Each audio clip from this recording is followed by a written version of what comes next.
ഇല്ല എന്ത് ചെയ്തിട്ടും ഉറക്കം വരുന്നതേ ഉണ്ടായിരുന്നില്ല. അല്ല എന്നിട്ട് എന്താ കോട്ടുവായ കിട്ടിയെന്നല്ലേ? ഉറക്കം വരുന്നുണ്ട്, പക്ഷെ ഉറങ്ങാൻ പറ്റുന്നില്ല. സമയം 4 മണിയായിരുന്നു. എന്നാ പിന്നെ ഒരു ക്രാഫ്റ്റ് വീഡിയോ എടുത്താലോ എന്ന് മനസ്സിലൊരു ചിന്ത. അല്ലെങ്കിലും പണ്ടുപോലെ അങ്ങനെ തന്നെയാണ്. രാവിലെ എത്ര സമയം ഉണ്ടെങ്കിലും ഞാൻ വീഡിയോ എടുക്കൂല. രാത്രി 12 മണി കഴിഞ്ഞാൽ വീഡിയോ എടുക്കുക ഒരു തൊര വരുള്ളൂ. ഈ ഒരു സമയം ആയതുകൊണ്ട് തന്നെ അങ്ങനെ അതികഠിനമായ ക്രാഫ്റ്റ് ഒന്നും നമ്മൾ ചെയ്യുന്നില്ല. നമുക്ക് സിമ്പിൾ ആയിട്ട് കുറച്ച് കോസ്റ്റേഴ്സ് ഉണ്ടാക്കാം. സിമ്പിൾ എന്നൊക്കെ പറഞ്ഞു കഴിഞ്ഞാൽ ആദ്യത്തെ craft is very very simple. ഒരു 10 മിനിറ്റ് പോലും തികച്ചു വേണ്ട. ഒരു കാർഡ്ബോർഡ് എടുക്കുക, വട്ടത്തിൽ കട്ട് ചെയ്യുക, ത്രെഡ് എടുക്കുക, ഇതേപോലെ പശയാക്കി ചുറ്റി കൊടുക്കുക. സിമ്പിൾ ആയിട്ട് ഒരു കോസ്റ്റർ റെഡി. ഇതിലും സിമ്പിൾ കോസ്റ്റർ സ്വപ്നങ്ങളിൽ മാത്രം. ഇത് ഇത്രയും സിമ്പിൾ ആയതല്ലേ, ഇത് ടാലി ആയി പോകാനായിട്ട് ഞാൻ രണ്ടാമത്തെ കോസ്റ്റർ കാണിക്കാം. ഏകദേശം ഒരു 4:30 ആകുമ്പോൾ തുടങ്ങി പിറ്റേ ദിവസം 12 മണിയാകുമ്പോഴാണ് ഇത് തീർന്നത്. അത്രയും നേരം നിന്ന് ചെയ്തോന്ന് വെച്ച് കഴിഞ്ഞാൽ അങ്ങനെ നിന്ന് ചെയ്തൊന്നുമില്ല. നമ്മൾ പെയിന്റിംഗ് പരിപാടിയാണ് ചെയ്യുന്നത്, അതുകൊണ്ട് തന്നെ ഉണങ്ങണമല്ലോ. അപ്പൊ രാവിലെ എഴുന്നേറ്റിട്ടാണ് ബാക്കി കാര്യങ്ങളൊക്കെ കംപ്ലീറ്റ് ചെയ്തിട്ടുണ്ടായിരുന്നത്. ആ ഒരു സമയത്ത് നമ്മുടെ പെയിന്റിംഗ് പാലറ്റ് ഒന്നും തപ്പിയെടുക്കാനുള്ള ആരോഗ്യമൊന്നും ഇല്ലാത്തതുകൊണ്ട് തന്നെ കിട്ടിയ പേപ്പറിലും ഡയറക്റ്റ് ബോർഡിലും ഒക്കെ ഇരുന്ന് പെയിന്റ് മിക്സ് ചെയ്ത് അടിച്ചിട്ടുണ്ടായിരുന്നത്.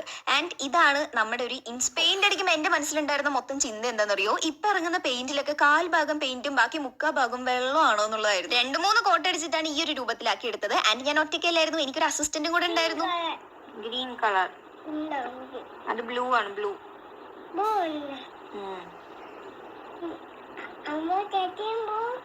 ഇത് പട്ടുമല്ല കേട്ടോ, എന്റെ അനിയനാണ്. പേര് ജോൺ. ആൻഡ് നമ്മൾ സ്നേഹത്തോടെ ബബ്ലു ജോണു എന്നൊക്കെ വിളിക്കും. പണ്ട് മുതലുള്ള സബ്സ്ക്രൈബേഴ്സിനൊക്കെ ചിലപ്പോൾ അറിയുന്നുണ്ടാവും. നമ്മൾ പണ്ടൊരു ഈസ്റ്റർ വ്ളോഗ് ഒക്കെ ഇട്ട സമയത്ത് അതിലുണ്ടായിരുന്നില്ലേ, അതാണ് ജോണു. കഥ പറഞ്ഞ് കോസ്റ്റർ സെറ്റായി. പക്ഷെ എനിക്ക് തോന്നിയത് കോസ്റ്ററിനെക്കാളും കൂടുതൽ നല്ലതായിട്ട് ഇത് നമുക്കൊരു വാൾ ഡെക്കോർ ആയിട്ട് വെക്കാം. മൂന്നാമത്തെ കോസ്റ്ററിനെ പറ്റി ഞാൻ ഒന്നും പറയുന്നില്ല. മിക്സ് ചെയ്തപ്പോൾ ചെറുതായിട്ടൊന്ന് പശ ആഡ് ചെയ്യാൻ മറന്നു. ഈ രാവിലെ എഴുന്നേറ്റ് ഇപ്പൊ സാധനം പൊട്ടിപ്പോയി. അതൊന്നും കാര്യമില്ല. 2 അടിപൊളി കോസ്റ്റർ നമ്മൾ ഉണ്ടാക്കിയില്ലേ. അപ്പൊ ഇഷ്ടപ്പെട്ടെങ്കിൽ ലൈക്ക് മറക്കണ്ട.